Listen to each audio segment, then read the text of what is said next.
Greetings everyone, my name is SRG21 and I'm the Schizophrenic Rabbit. This is a preview of The Last Stand Dead Zone. This is a beta game on Facebook. It's a, I guess you could call it semi-real-time strategy game, sort of reminiscent of the Fallout Tactics.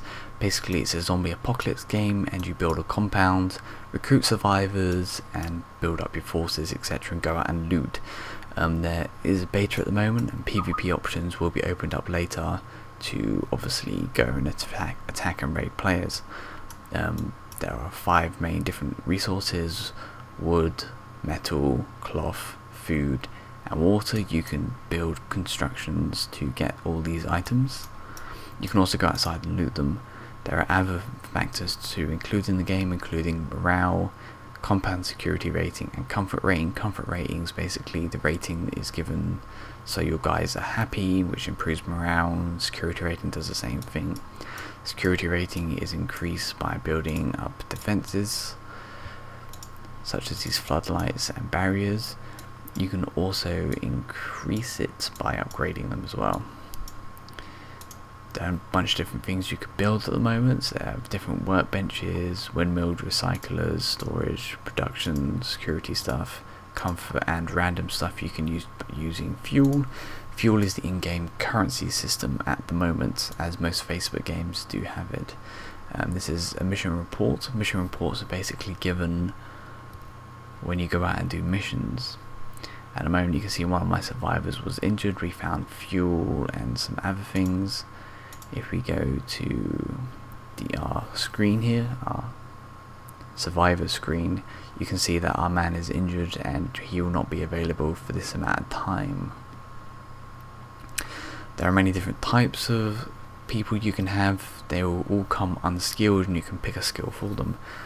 The leader is basically your main character that you use during and throughout the game, as long as you wish to play it. It's kind of like a standard RPG. You level up and you pick a skill you wish to level him up in. For mine I'm using fighting because I'm having him as like our main fighting dude. Engineers are good with improvised combat and melee combat. You can give them weapons, improvised weapons which you can build. Recon, or fighting I should say, are basically good at fighting. They use assault rifles, that sort of thing, to deal with the undead. They're great for support. Medics heal. Recons move about very fast and they're great for mobility, doing hit and runs on the zombies. And I guess later on in PvP they'll be good for that, and scavengers are obviously good at scavenging. There's a crafting system in the game where you can craft and upgrade stuff. Doing that costs you fuel. Fuel you can find in the game. I got this much fuel by doing a Netflix promotion within the game. Of course, okay, they're returning home. You can also build and upgrade things using resources you find in the game.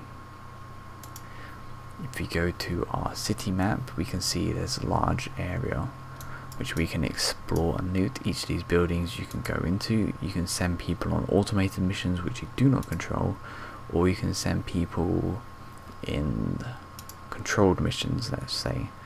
I'm just going to launch into one quickly just to show you how things work.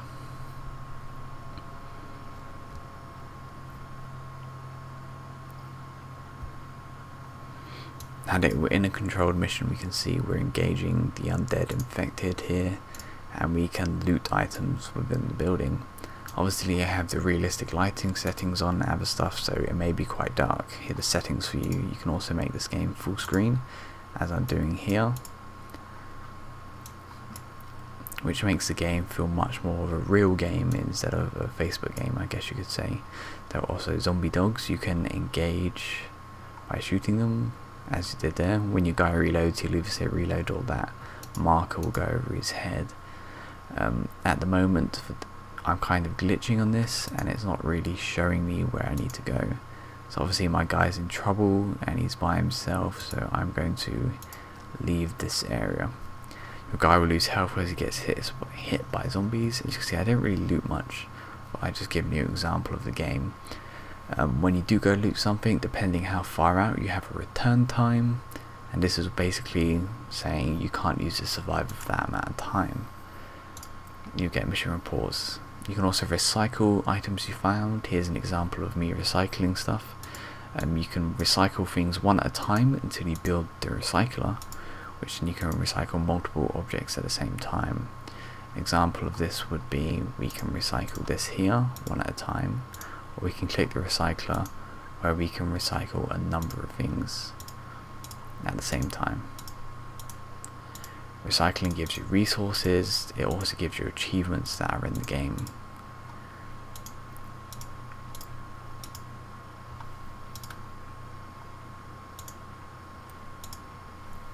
The number of different items in the game. We have weapons which you can equip to your survivors to improve their damage and killing ability.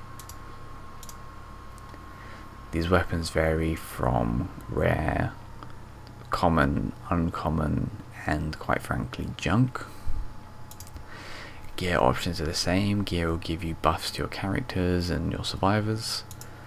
Supply boxes can only be unlocked with keycards bought with fuel. Supply boxes will give you rare items that you may not be able to find. Depending on how much you play the game will depend how much these are worth to you. There are also crafting items and junk items. I hope you've enjoyed this little walkthrough and preview of this game. If you'd like to see more, please let me know in the comments below, and I'll hopefully try to get you more. I'm recording this with Ezvid Recorder. It's a new program out by Microsoft, I believe it is, for uploading gameplays and other stuff to YouTube. I hope you've enjoyed this episode, and I hope you subscribe and like the video. I'll see you later.